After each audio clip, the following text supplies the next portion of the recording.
భారతదేశ రాజకీయాల్లో తమిళనాడుకు ఒక ప్రత్యేకత ఉంది. తమిళనాడులో చాలా కాలంగా రాజకీయాలు సినిమాలు పెనవేసుకుపోయాయి.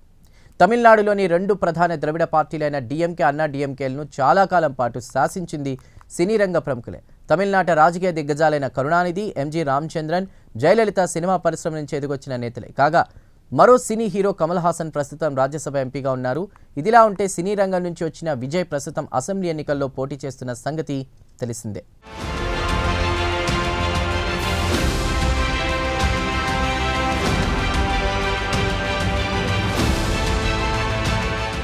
తమిళనాడులో రాజకీయాలు, సినిమాలు పెనవేసుకుపోయాయి.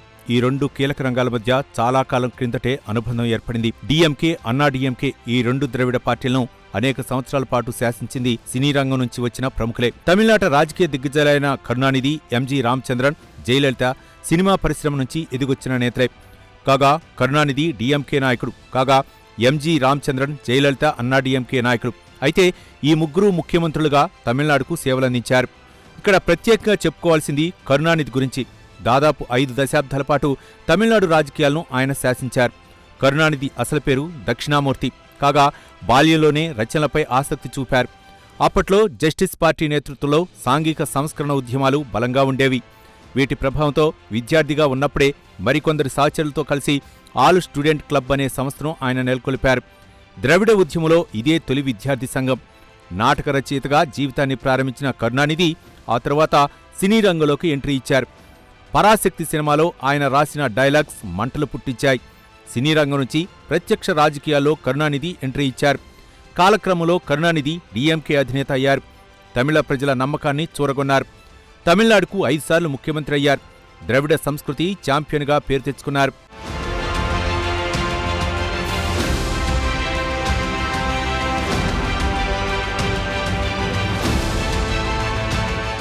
తమిళనాడు ముఖ్యమంత్రిగా కరుణానిధి ఉన్న సమయంలో సినీ హీరో ఎంజి రామచంద్రన్ కూడా డిఎంకేలోనే ఉన్నారు. కరుణానిధికి నమ్మకస్తుడిగా ఎంజీఆర్ పేరు తెచ్చుకున్నారు. అయితే 70లో మాటల రచయిత కరుణానిధి, వెండితెర వేలుపు ఎంజి రామచంద్రన్ మధ్య విభేదాలు వచ్చాయి. ఫలితంగా డిఎంకేలో చీలిక వచ్చింది. దీంతో డిఎంకే నుంచి ఎంజి రామచంద్రన్ బయటకొచ్చారు. ఆల్ ఇండియా అన్నా ద్రవిడ మున్నెట్ర కలగం పేరుతో ఎంజి రామచంద్రన్ కొత్త రాజకీయ పార్టీ పెట్టారు. 1977లో తమిళనాడు అసెంబ్లీకి ఎన్నికలు వచ్చాయి. అవి అన్నా డిఎంకే పార్టీ ఆవిర్భవించిన తొలి రోజులు. అయితే జనం మీద నమ్మకంతో 1977 ఎన్నికల్లో ఎంజి రామచంద్రన్ నాయకత్వంలోని అన్నా డిఎంకే పోటీ చేసింది. కాగా ఈ ఎన్నికల్లో అన్నా డిఎంకే ఘన విజయం సాధించింది. ఈ నేపథ్యంలో ఎంజి రామచంద్రన్ తమిళనాడు ముఖ్యమంత్రిగా బాధ్యతలు చేపట్టారు. భారతదేశ రాజకీయ చరిత్రలో ఒక సినీ హీరో ముఖ్యమంత్రి కావడం ఇదే తొలిసారి. దీంతో ఎంజి రామచంద్రన్ పేరు దేశవ్యాప్తంగా మారుమోగింది. 1977 తర్వాత తమిళనాడు రాజకీయాల్లో పెనుమార్పులు సంభవించాయి. రాజకీయ పార్టీల బలాబలాలు మారిపోయాయి. 1987లో అనారోగ్యంతో చనిపోయే వరకు ఎంజీఆరే తమిళనాడు సీఎంగా కొనసాగారు. తమిళనాడు రాజకీయాల్లో ఎంజీఆర్ది చెరగని ముద్ర. బాల్యంలో తిండికి కూడా ఇబ్బంది పడ్డ ఎంజీఆర్ ఆ తరువాత సినీ, రాజకీయ రంగాలను శాసించారు. ఎంజీఆర్ తర్వాత అన్నా డిఎంకేలో జయలలిత చక్రం తిప్పారు. జయలలితకు మరో పేరు పురుచ్చి తలైవి, అంటే విప్లవ నాయకురాలని అర్థం. తమిళనాడు రాజకీయాల్లో ఆమె నిజంగా విప్లవ నాయకురాలే. అనేక ఆటుపోట్లను ఎదుర్కొని తమిళ రాజకీయాల్లో ఆమె కొనసాగారు.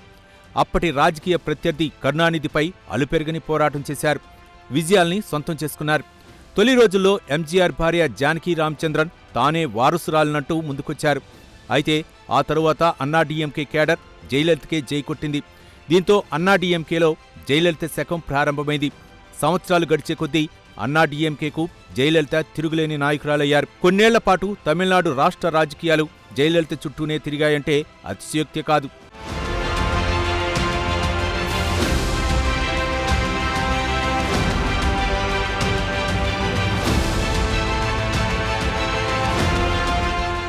కరుణానిధి, ఎం రామచంద్రన్, జయలలిత తరువాత తమిళనాడు రాజకీయాల్లో సత్తా చాటిన మరో సినీ రంగ ప్రముఖుడు కెప్టెన్ విజయకాంత్.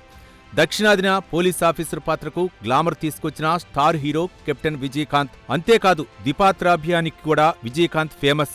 ఆయన 100వ చిత్రం కెప్టెన్ ప్రభాకరన్. ఈ సినిమా తర్వాత విజయకాంత్కు కెప్టెన్ అనే పేరు వచ్చింది.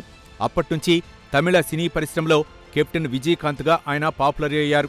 అలాగే తమిళ సినీ హీరో శరత్ కుమార్ కూడా రాజకీయ రంగ ప్రవేశం చేశారు. ఆల్ ఇండియా సమతువ మక్కల్ కచ్చి పేరుతో ప్రాంతీయ పార్టీ పెట్టారు.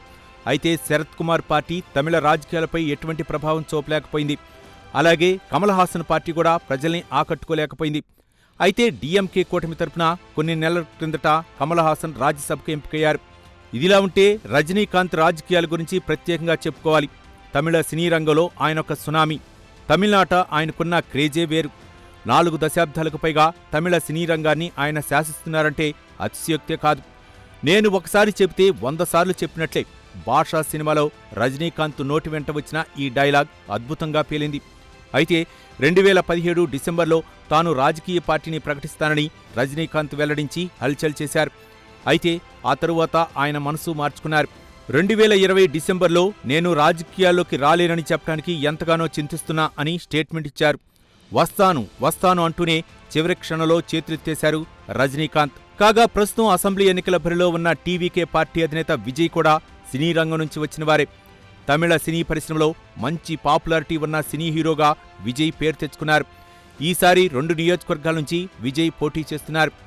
ఏది ఏమైనా తమిళనాడులో సినిమాలు రాజకీయాలది విడదీయరాని అనుబంధం.